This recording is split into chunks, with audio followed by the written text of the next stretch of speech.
Hello అందరికీ welcome back to our YouTube channel Neeraja designer. So నేనైతే ఒక యూస్ఫుల్ వీడియోతోని మేము ముందుకు వచ్చేసాను. So again recycling the old clothes. So ఈ వీడియో అయితే నేను నైటీ నుండి పెప్లమ్ టాప్ మోడర్న్గా ఎలా స్టిచ్ చేసుకోవాలి, అది కూడా బ్యూటిఫుల్ అవుట్పుట్ ఎలా టర్న్ అవుట్ అయిందని కూడా పిక్స్ అనేది నేను యాడ్ చేశాను.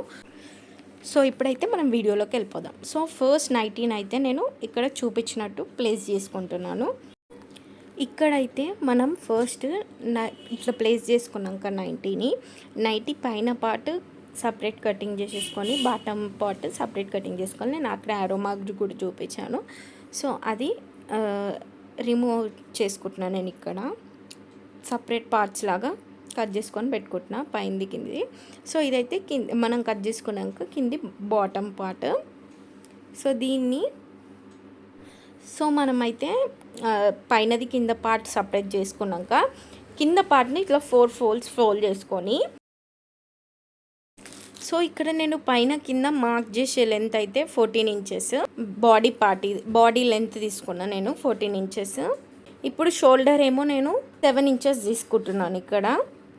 సో ఇక్కడ షోల్డర్ విడ్త్ అయితే 3 ఇంచెస్ తీసుకుంటున్నాను. ఇక్కడ నేను షోల్డర్ విడ్త్కి లోపల ఇంకొక మార్కింగ్ తీసుకుంటున్నా, అది ఎక్స్ట్రా స్టిచెస్ కోసం. సో ఇప్పుడైతే బ్యాక్ నెక్ 2.5 ఇంచెస్ మార్క్ అయితే చేసుకుంటున్నాను నేను. సో మనం మార్క్ చేసుకున్న బ్యాక్ నెక్ని కర్వ్ షేప్ లాగా నేను చూపించినట్టు షోల్డర్ టు నెక్ మార్క్స్ ఎక్కడైతే పెట్టుకున్నామో షోల్డర్ విడ్త్ నెక్ది అక్కడికి నేను కర్వ్ జాయిన్ చేసుకుంటున్నాను. సో ఇక్కడైతే నేను ఫ్రంట్ నెక్ 5 ఇంచెస్ మార్క్ చేసుకుంటున్నాను.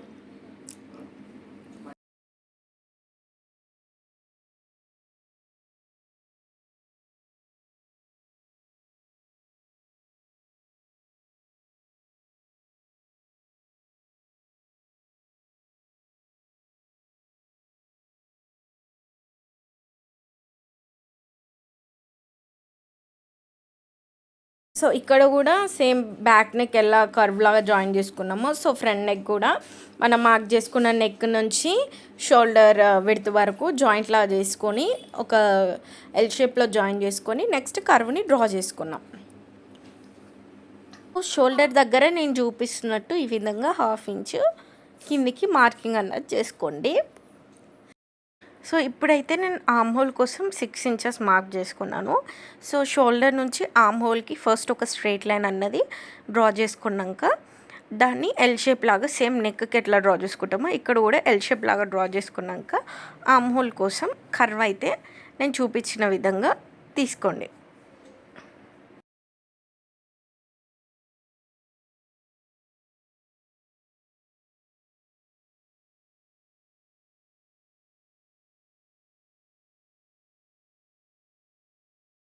సో నేను ఇప్పుడైతే చెస్ట్ విడ్త్ మార్కింగ్ చేసుకుంటున్నాను. ఇక్కడ నాకు చెస్ట్ విడ్త్ అన్నది 31 ఇంచెస్ ఉంది. సో మనం క్లాత్ని 4 ఫోల్డ్స్ చేసాం కాబట్టి 31 ఇంచెస్ డివైడెడ్ బై 4 చేస్తే నాకు 7.7 వచ్చింది. సో ఇప్పుడు ఆ 7.7 అన్నది నేను ఆర్మ్ హోల్ దగ్గర పెట్టి 7.7ని మార్కింగ్ అన్నది అయితే చేసుకుంటున్నాను. ఇప్పుడు చెస్ట్ విడ్త్ మార్కింగ్ చేసుకున్నాక నెక్స్ట్ నేను 2 ఇంచెస్ ఎక్స్ట్రా బయట సైడ్ తీసుకుంటున్నాను. సో అది ఎందుకంటే స్టిచెస్ కోసం 2 ఇంచెస్ ఎక్స్ట్రా మార్కింగ్ అయితే చేసుకుంటున్నాను. సో ఇప్పుడైతే హిప్ విడ్త్ 6.7 మార్కింగ్ చేసుకుంటున్నాను. సో ఇప్పుడైతే మనం హిప్ విడ్త్ మార్క్ చేసుకున్నాక నేను ఇక్కడ చూపిస్తున్న దగ్గర డాట్ అన్నది మార్క్ చేసుకుంటాను. So half of the hip width దగ్గర నేను డాట్ అన్నది మార్క్ చేసుకుంటున్నా. హిప్ విడ్త్ని హాఫ్గా తీసుకొని అక్కడ డాట్ మార్క్ చేసుకుంటున్నా.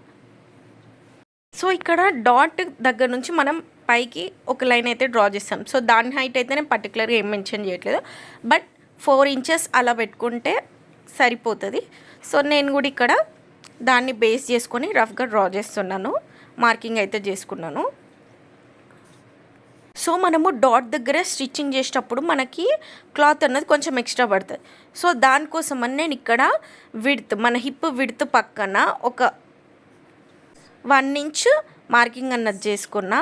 సో దాని తర్వాత ఇంకొక 2 ఇంచెస్ మార్కింగ్ చేసుకొని దాన్ని పైన మన ఆర్మ్ హోల్ ఎక్కడైతుందో అక్కడికి జాయిన్ చేసుకున్నా. సో ఇప్పుడైతే కటింగ్కి వెళ్ళిపోదాం. ఫస్ట్ బ్యాక్ నెక్ కట్ చేస్తున్నా. ఇక్కడ నేను బ్యాక్ నెక్ కట్ చేసి మనము ఒక క్లాత్ని సపరేట్ చేసుకున్నాక నెక్స్ట్ ఫ్రంట్ నెక్ని కూడా కటింగ్ చేసుకోవచ్చు.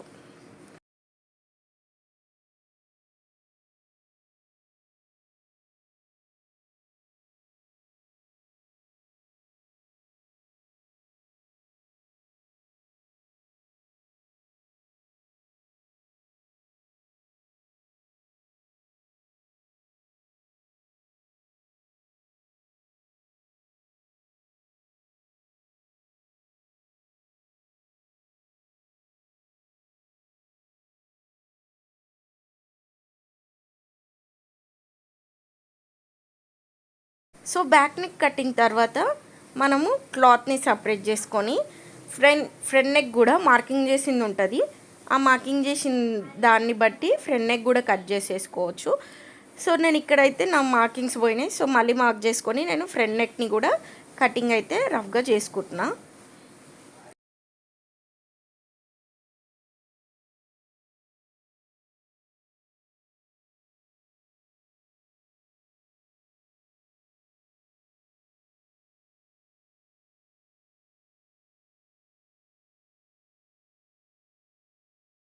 సో ఇప్పుడైతే నాకు మిగిలిన నైటీ క్లాత్తో కింద ఫ్రిల్స్ కోసం నేను బాటమ్ కోసం అయితే ఈ క్లాత్ని యూజ్ చేస్తున్నా. ఫస్ట్ ఈ మిగిలిన పార్ట్ని కూడా 4 ఫోల్డ్స్ చేసుకుంటున్నాను. నేను ఇక్కడ మీకు వీడియోలో కూడా క్లియర్గా చూపిస్తున్నా. నేను ఆ క్లాత్ని అయితే 4 ఫోల్డ్స్ చేసుకొని ప్లేస్ చేసుకుంటున్నా నీట్గా. సో ఒకవైపు ఓపెన్ సైడ్ ఉంది, ఒకవైపు క్లోజ్డ్. సో నాకు ఇక్కడ బాటమ్ కోసం నేను 17 ఇంచెస్ తీసుకుంటున్నా. యాక్చువల్లీ నా బేసిక్ హైట్ 16. సో స్టిచ్చింగ్కి కూడా 1 ఇంచ్ ఎక్స్ట్రా కావాలి కాబట్టి టోటల్ 17 అయితే ఇంచెస్ నేను మార్క్ చేసుకున్నా ఇక్కడ. సో ఇలా మార్క్ చేసుకున్నాక కటింగ్ చేసేసుకుందాం.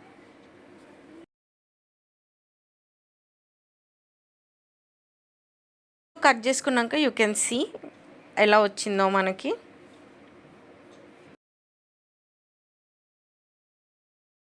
సో ఇదైతే కట్ చేయంగా మిగిలిపోయిన క్లాత్. సో ఇప్పుడైతే నేను దీన్ని ఇక్కడ సపరేట్ చేయడానికి సైడ్కున్న ఈ కుట్టు అయితే ఉన్నాయి కదా, ఈ కుట్టు దగ్గర వాటిని విప్పేసుకొని సపరేట్ చేసుకుంటున్నా, పైన క్లాత్ కింది క్లాత్.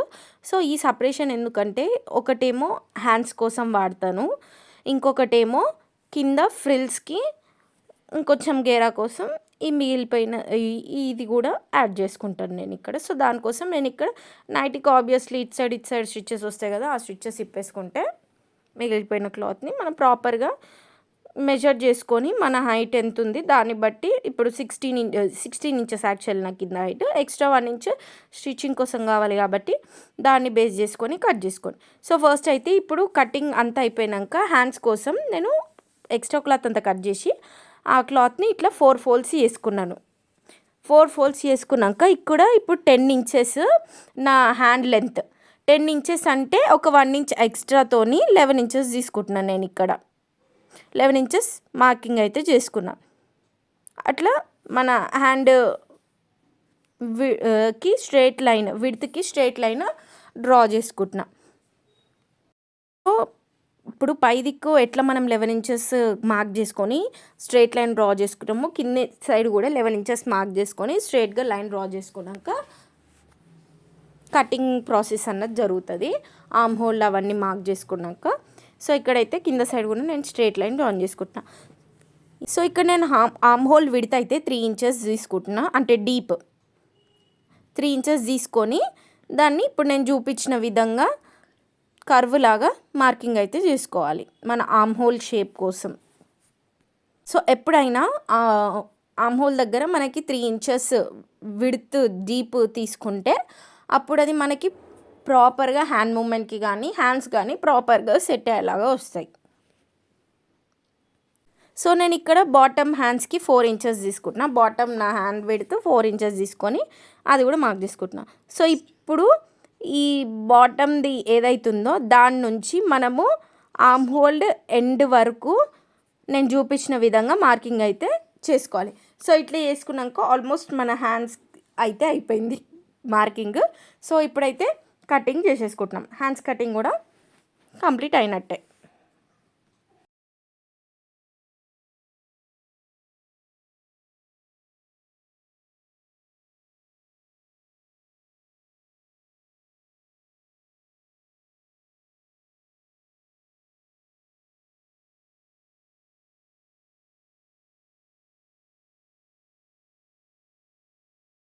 సో ఇప్పుడు ఇదైతే మనము ఇందాక హ్యాండ్స్ కాకుండా ఇంకొంచెం క్లాత్ కూడా ఉంది కదా, ఫ్రిల్స్ కోసం అని పెట్టుకున్నాం కింది పార్ట్ కోసం. సో దాన్ని అయితే నేను ఇట్లా ఫోల్డ్ చేసుకొని నేను మెజర్ చేసుకొని నా లెంత్ ప్రకారం మెజర్ చేసుకొని దాన్ని స్ట్రైట్గా అయితే కటింగ్ అయితే చేసుకున్నా ఇక్కడ. సో ఇప్పుడైతే ఫస్ట్ మనం కటింగ్ చేసాం కదా కింద ఫ్రిల్స్ కోసం, దాన్ని ఈ కొంచెం క్లాత్ ఉంది కదా ఇది రెండు మనం స్టిచ్చింగ్ వేసుకొని అటాచ్ చేసుకోవాలి. సో ఇప్పుడైతే మనము స్టిచ్చింగ్లోకి వెళ్ళిపోదాం. ఫస్ట్ అయితే నేను ఫ్రంట్ నెక్ స్టిచ్చింగ్ అయితే చేస్తున్నాను నేను. సో ఇప్పుడైతే నేను ఫ్రంట్ నెక్ స్టిచ్చింగ్ చేస్తున్నా అని చెప్పిన కదా. సో ఒక క్లాత్ అయితే పీస్ ఆఫ్ క్లాత్ని తీసుకొని ఇట్లా నేను చూపించినట్టు వన్ ఫోల్డ్ చేసుకొని, ఇది ఎందుకంటే నెక్కి స్టిచ్చింగ్ దగ్గర మనం యూస్ చేస్తాము. సో ఆ పీస్ ఆఫ్ క్లాత్ని నేను ఇక్కడ నెక్ దగ్గర ప్లేస్ చేసుకొని నెక్ కర్వ్ ఎంత ఉందో సేమ్ అదే షేప్ని ఆ పీస్ ఆఫ్ క్లాత్ పైన కూడా డ్రా చేసుకున్నాక ఇక్కడ నేను చూపించిన విధంగా ఆ పీస్ ఆఫ్ క్లాత్ని కటింగ్ అయితే చేసుకున్నా. సో సిమిలర్గా మీరు కూడా అట్లా పీస్ ఆఫ్ క్లాత్ని కటింగ్ చేసుకోండి నేను చూపించిన వేలో. సో ఇప్పుడు కటింగ్ చేసుకున్న పీస్ ఆఫ్ క్లాత్ని ఒక 1/2 ఇంచ్ ఫోల్డ్ చేసి ఇట్లా ఒక స్టిచ్చింగ్ అయితే వేసుకుంటున్నా, ఒక కుట్టు అయితే వేసుకున్నా. సో ఇప్పుడు ఈ స్టిచ్ చేసుకున్న క్లాత్ని అయితే నేను ఇక్కడ నెక్ బాడీ పార్ట్కి అటాచ్ అయితే చేసుకుంటున్నా. కుట్టేసుకొని మనము ఈ ఏదైతే స్టిచ్ చేసుకున్నది ఉందో అటాచ్ అయితే చేసుకుంటున్నా ఇక్కడ.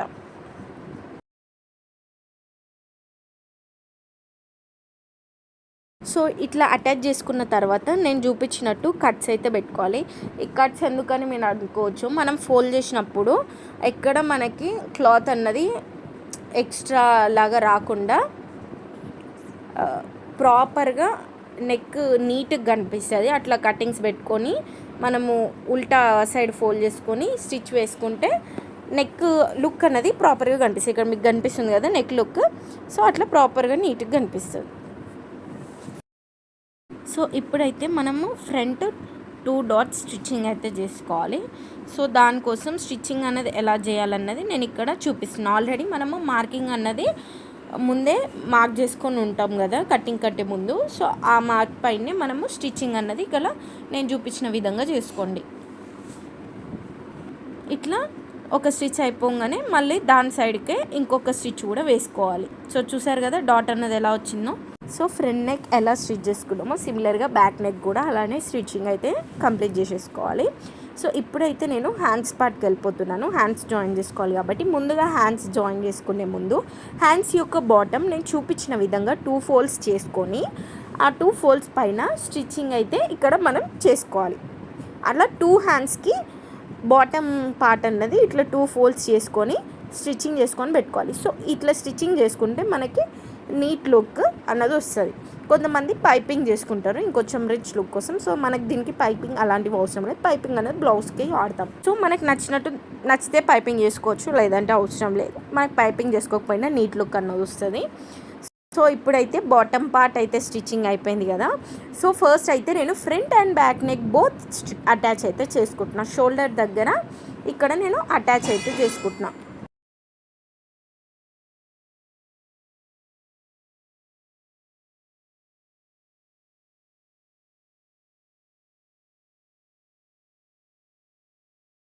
ఇక్కడ షోల్డర్స్ అటాచ్ చేసుకున్నాక అవుట్పుట్ అయితే మనకి ఇలా వచ్చేసింది అనమాట. ఇప్పుడైతే హ్యాండ్స్ అటాచ్ చేసుకోవడం మన నెక్స్ట్ పార్ట్. సో ఇక్కడైతే నేను హ్యాండ్స్ని ఎలా అటాచ్ చేసుకుంటున్నా అంటే ఫస్ట్ నేను కట్ చేసుకున్న హ్యాండ్స్ని ఈక్వల్గా హాఫ్గా ఫోల్డ్ చేసుకుంటున్నా. హాఫ్గా ఫోల్డ్ చేసుకున్నాక ఎక్కడైతే మిడ్ పార్ట్ ఉంటుందో అక్కడ నేను ఒక ఫోల్డ్ చేసుకున్న పార్ట్ దగ్గర మీకు చూపిస్తున్నట్టు మార్కింగ్ అయితే చేసుకుంటున్నా. సో ఈ మార్కింగ్ చేసుకున్నది ఎగ్జాక్ట్ మనం షోల్డర్స్ ఎక్కడైతే అటాచ్ చేసామో ఆ అటాచ్ చేసిన పాయింట్ దగ్గరనే అది స్టిచ్చింగ్ అయితే రావాలి. సో ఇప్పుడు నేను ఫస్ట్ ఆ షోల్డర్స్ అటాచ్ చేసుకున్న దగ్గర ప్లేస్ చేసుకున్న మార్కింగ్ది, అక్కడ నుండి ఒకవైపు అన్నది నేను స్టిచ్చింగ్ చేస్తున్నా, కంప్లీట్ చేస్తున్నా.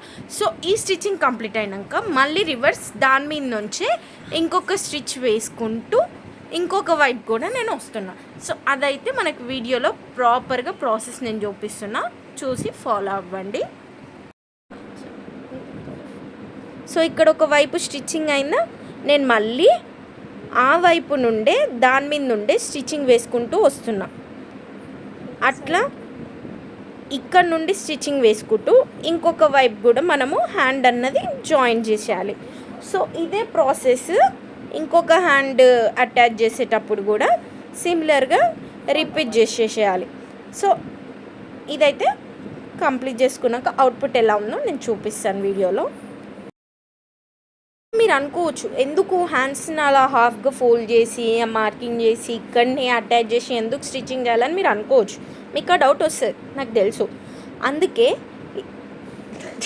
అది ఎందుకంటే మనము అలా స్టిచ్చింగ్ ఇప్పుడు నేను చూపించిన విధంగా స్టిచ్చింగ్ చేసుకుంటే మనకి హ్యాండ్ అండ్ షోల్డర్ అన్నది ఎక్కువ తక్కువ రాకుండా ప్రాపర్గా ఈక్వల్గా నీట్గా ఎలిగెంట్ లుక్ అన్నది వస్తుంది.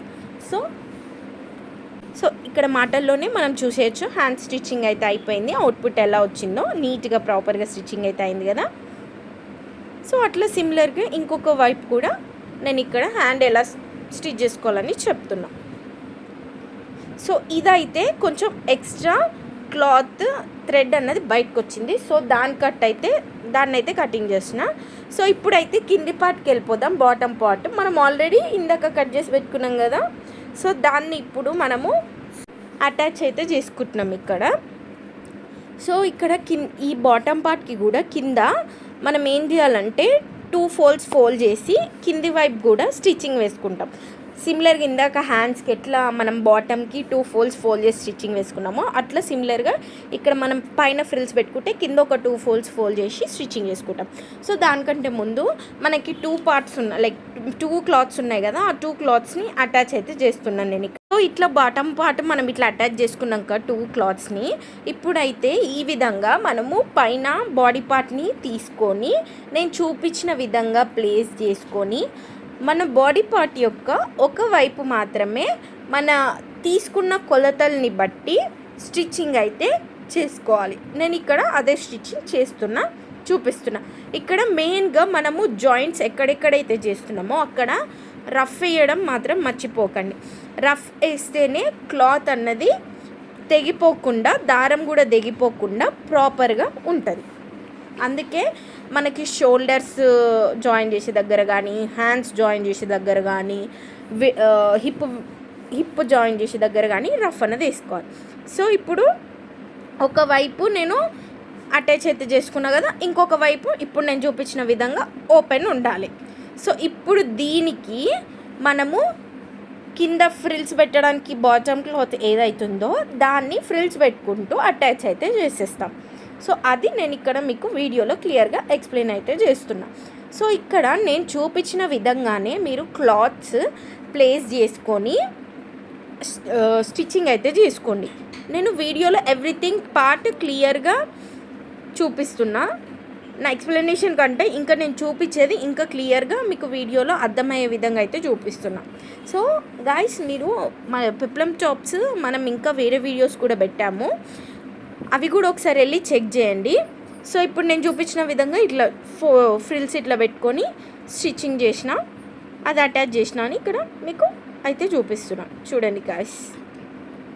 సో ఇక్కడైతే మీరు గుర్తుపెట్టుకోండి గాయ్స్, ఎప్పుడైనా బట్టలు కుట్టేటప్పుడు, డ్రెస్సెస్ కుట్టేటప్పుడు డబల్ స్టిచ్చింగ్ అయితే వేసుకోండి. సో దట్ మనకి కుట్టిన డ్రెస్సెస్ అంత ఈజీగా డ్యామేజ్ అవ్వకుండా ఉంటాయి. సో నేను ప్రతి ఒక్క దగ్గర డబల్ స్టిచ్చింగ్ అయితే వేసుకున్నాను. చూసినారు కదా. ఇక్కడ నేను ఇది ఎందుకు చూపిస్తున్నా అనుకోవచ్చు. ఇది మనం first 1 side of the body పార్ట్ని స్టిచ్చింగ్ చేసుకున్నాం కదా, అది అటువైపు, ఇది ఇంకొక వైపు మనం ఎక్కడైతే స్టిచ్చింగ్ చేసుకొని వైపు ఉందో. సో ఇప్పుడు ఇటువైపు కూడా మనము జాయిన్ చేసుకుంటాం overall bottom to top. So ఇక్కడ నేను చూపిస్తున్నా, అదే ఇక్కడ వైపు కూడా నేను స్టిచ్చింగ్ చేసుకుంటాను. సో గాయ్స్, పెప్లం టాప్స్ అయితే చాలా ఈజీగా స్టిచ్చింగ్ అయితే చేసుకోవచ్చు. ఒక 1 అవర్లో ప్రాపర్ కాన్సన్ట్రేషన్ పెడితే మనము ఈజీగా బ్యూటిఫుల్ అవుట్పుట్ అయితే వస్తుంది. మనం ఈరోజు కుట్టుకొని రేపు తెల్లారి కాలేజ్కి వేసుకోపోయినా సెట్ ఉంటుంది. సో మనం రోజు ఒక మెటీరియల్, ఎక్కువ మెటీరియల్ కూడా అవసరం లేదు. 2 మీటర్స్ లేదంటే 1.5 మీటర్, కొంచెం స్లిమ్గా ఉన్న వాళ్ళకి 1.5 మీటర్లో బ్యూటిఫుల్గా టర్న్అవుట్ అవుతుంది. సో కొంచెం లార్జ్ అండ్ ఎమ్ సైజ్ వాళ్ళకి 2 మీటర్స్ పడుతుంది పెప్లం టాప్ స్టిచ్ చేసుకోవడానికి. So not only peplum top videos కూడా 2-3 ఉన్నాయి మన యూట్యూబ్ ఛానల్లో, ఇంతకుముందు డిజైన్ చేసినవి, ఒకసారి వెళ్ళి చూడండి. అండ్ మన not only peplum top, kurti designing, pants designing, blouse designing, stitching, cutting videos అన్నీ ఉన్నాయి మన దాంట్లో. మీకు కూడా ఇంకేమైనా ఇంట్రెస్టింగ్గా కావాలి అంటే కూడా కమెంట్ బాక్స్లో ఒకసారి కమెంట్ చేయండి, మీకు ఏం డిజైన్స్ కావాలి ఎలా. అండ్ ఏమైనా క్వైరీస్ ఉంటే కూడా కమెంట్ బాక్స్లో అడగండి, మేము ఫ్రీగా ఉంటాం చెప్పడానికి. సో కమెంట్ చేయండి, లైక్ చేయండి, షేర్ చేయండి అండ్ సబ్స్క్రైబ్ చేసుకోండి. సబ్స్క్రైబ్ చేసుకుంటే బెల్ ఐకాన్ని క్లిక్ చేస్తే ఇమీడియట్గా మేము పోస్ట్ చేయగానే వీడియోస్ అయితే మీకు వస్తాయి. So me love and support అయితే మాకు చూపిస్తారని విష్ చేస్తున్నా. సో నీరజ డిజైనర్స్ యూట్యూబ్ ఛానల్ని మీరు ఇలానే సపోర్ట్ చేయాలని కోరుకుంటున్నా. సో దట్ మేము ఇంకా బ్యూటిఫుల్ అవుట్ఫిట్స్ని అయితే మేము ముందుకు తీసుకొస్తాం. Recycling, outfit from scratch, everything. Thank you.